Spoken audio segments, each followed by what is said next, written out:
నమస్కారం. ఏవీ9 TV news కి స్వాగతం.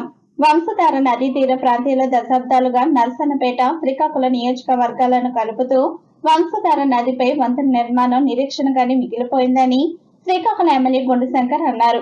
పోలాకి మండలంలోని మబాగం వనిత మండలం వద్ద వంతెన నిర్మాణాన్ని ఆదివారం నర్సన్నపేట ఎమ్మెల్యే బగ్గు రమణమూర్తితో కలిసి శ్రీకాకుళం ఎమ్మెల్యే గుండుశంకర్ పరిశీలించారు.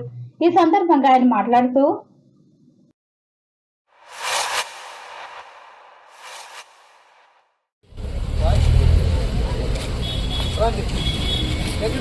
వాయిస్ తీసుకోండి. ఏది ఎస్సీ గారు రండి.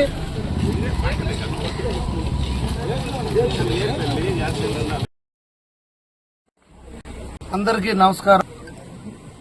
ఈరోజు గారా వనిత మండలం బ్రిడ్జ్ ఏదైతే ఉందో గౌరవ ఎమ్మెల్యే గారు సీనియర్ శాసనసభ్యులు నర్సన్నపేట శ్రీ బొగ్గు రమణమూర్తి గారు అలాగే నేను ఇక్కడ జాయింట్ ఇన్స్పెక్షన్ చేశాం. ఆర్ఎన్బి మినిస్టర్స్, ఆర్ఎన్బి ఎస్సీస్ వాళ్ళ డిపార్ట్మెంట్ వాళ్ళు అలాగే ఎంఆర్ఓ గారి సమక్షంలో ఈరోజు ఇన్స్పెక్షన్ జరిగింది. ఇప్పుడే దీని తాలూకా విశిష్టత ఏంటి, దీని పూర్వపరాలు సీనియర్ శాసనసభ్యులు ఇప్పుడే ఎక్స్ప్లెయిన్ చేయడం జరిగింది. అయితే నేను ఒకటే చెప్తాను, ఎంత దౌర్భాగ్య పరిస్థితిలో ఉందంటే ఆ ప్రభుత్వం ఏదైతే ప్రతిష్టాత్మకంగా గత ప్రభుత్వం చంద్రబాబు నాయుడు గారు టైంలో 14-19లో మొదలుపెట్టిన ప్రాజెక్టులన్నీ కూడా ఇదే దౌర్భాగ్య పరిస్థితి. కనీసం అప్రోచ్ ఇక్కడ స్థలానికి అప్పట్లోనే అన్ని కేటాయించి నిధులు కూడా సమకూర్చిన తర్వాత కూడా ఆ డిపార్ట్మెంట్లో అకౌంట్స్ లో డబ్బులు కూడా పంపించకుండా ఎక్కడ వేసిన గొంగలి అక్కడే గత 5 సంవత్సరాలుగా కనీసం బాధ్యత లేకుండా చేస్తే మొన్న ఈఎన్సీ గారి దగ్గరికి గౌరవ ఎమ్మెల్యే గారు వెళ్ళి అక్కడ మాట్లాడిన వెంటనే నాకు అక్కడ నుండి ఫోన్ చేశారు. ఇటువైపు ప్లేస్ లేదంటే ఇక్కడ అంతా రెడీగా ఉంది, ఇక్కడ కూడా ఓన్లీ పోలీస్ స్టేషన్ ఒక్కటే అబ్స్ట్రక్షన్ ఉంది, దానికి కూడా ప్రత్యామ్నాయ ఏర్పాట్లు చేస్తున్నాం. పోలీస్ స్టేషన్ షిఫ్ట్ చేస్తే వర్క్ అయితే ఆపేయడానికి ఎక్కడా ప్రాబ్లం లేదు. గతంలో ఆ కాంట్రాక్టర్కి 5 సంవత్సరాల్లో ₹1 కూడా ఇవ్వని పరిస్థితి, ఆ బకాయిలు పెట్టారు. అవి కూడా త్వరలోనే బడ్జెట్ లో దాన్ని కూడా ఆమోదం చేసి పెట్టించే బాధ్యత మేము తీసుకుంటాం. అలాగే ఏదైతే దీనికి ఇది ఒక్కటే కాదు, ఈవెన్ సింగపురం దగ్గర కస్తూర్బా స్కూల్ ఎదురుగా నర్సింగ్ కాలేజ్ ఉంది, అది ఎక్కడేసింది అక్కడే ఉంది. మిర్తిబట్టి ఎక్కడేసింది అక్కడే ఉంది. ఎస్టీపీ ప్లాంట్ మున్సిపాలిటీలు ఎక్కడేసింది అక్కడే ఉంది. ఇక్కడ సాలివండ ఎత్తిపోతల పథకం అంబలవలస పెట్టాం, అది మేము కొట్టిన రాయి అలాగే ఉంది. ఇక్కడ వమ్రవల్లి తోనంగి కలింగపట్నం ఎత్తిపోతల పథకం 85% పనులు అయిపోయి అది ఎక్కడేసింది అక్కడ ఉంది. ఎక్కడ చూసినా ఒక్కటి కూడా పని చేయకుండా ఓన్లీ పనికిమాలిన మాట్లాడి బొకాయించడమే గత ప్రభుత్వం వీళ్ళు చేసిన పరిపాలన. ఎటువంటి అభివృద్ధి పథకాలకి నోచుకోలేని పరిస్థితి. తప్పకుండా వీలైనంత తొందరగా ఇది కంప్లీట్ చేసి ఈ బ్రిడ్జ్ మేము ప్రజలకి అందిస్తాము. దానికోసం గౌరవ ఎమ్మెల్యే రమణమూర్తి గారు అలాగే నేను అలాగే ఇక్కడ రామ్మోహన్ నాయుడు గారు కానీ అచ్చెన్నాయుడు గారు సహకారాలు తీసుకుని వీలైనంత తొందరగా బడ్జెట్ కూడా విడుదల చేయడానికి మేము ప్రయత్నించి త్వరితగతిన పనులు ప్రారంభించి పూర్తి చేయడానికి కూడా మేము సర్వశక్తులు ఉంటుతామని ఈ సందర్భంగా తెలియజేసుకుంటూ నమస్కారం.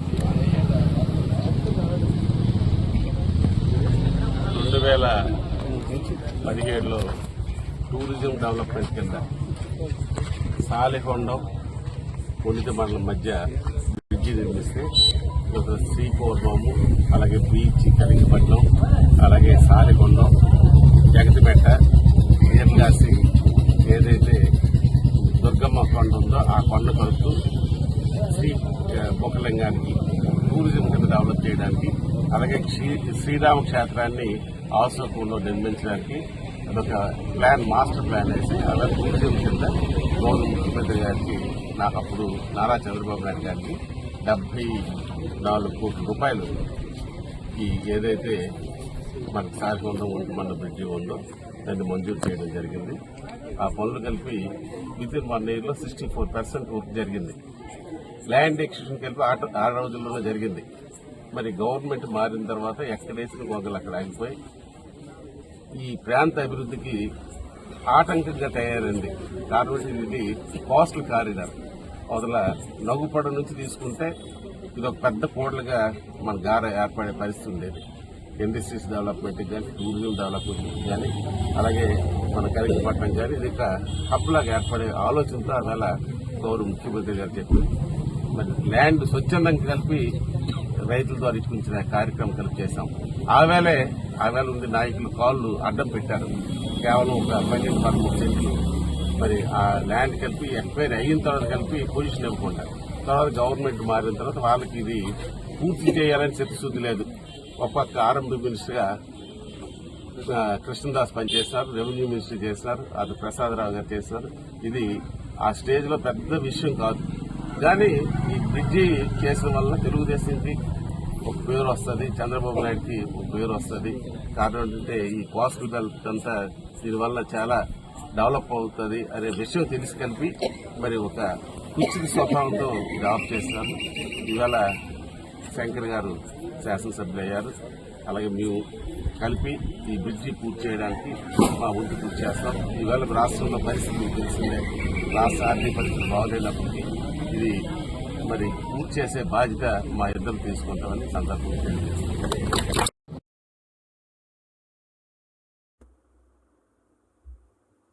వందలాది గ్రామాలకు ఎంతో ఉపయోగకరమైన గారవనిత మండలం వంతెన పనులు 5 ఏళ్లుగా నిలిచిపోయాయని తెలిపారు. ఈ వంతెనను వైసీపీ సర్కారు తీవ్ర నిర్లక్ష్యం చేసిందన్నారు. దీంతో ప్రజలు తీవ్ర ఇబ్బందులు పడుతున్నారని వివరించారు.